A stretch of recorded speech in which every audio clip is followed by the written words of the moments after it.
అదిగో ఫలానా ఫలానా ఫలానా ఎస్తేరు రాణి మా బలము. స్తోత్రం చెప్పండి. దేవుని బిడ్డలారా, ఎందుకు ఆమె కొమ్ముగా పిలువబడుతుంది అని చూస్తే మొర్దెకై దేవుని యందు భయభక్తులు కలిగి పెంచాడు.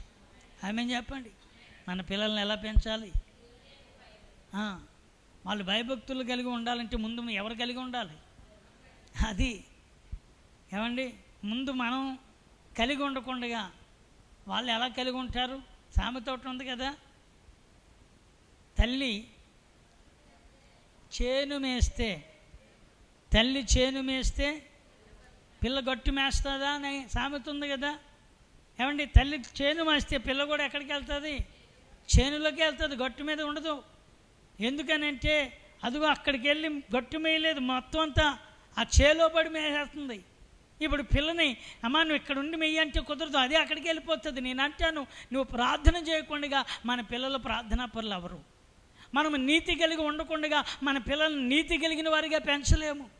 మనము దైవ భయము కలిగిన వారుగా ఉండకుండా మన పిల్లలకి దైవ భయమును నింపి నడిపించడానికి సరిపోము. ఎందుకంటే మన ప్రవర్తన వారి మీద ఖచ్చితంగా ప్రభావం పడుతుంది.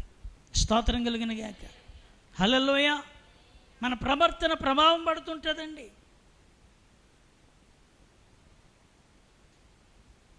మన ప్రవర్తన దేవుని సన్నిధిలో మన పిల్లల్ని ఆయన సముఖంలో ఒక బలమైన సాధనాలుగా చేయాలంటే మనము నిలవాలండి. హల్లెలూయా.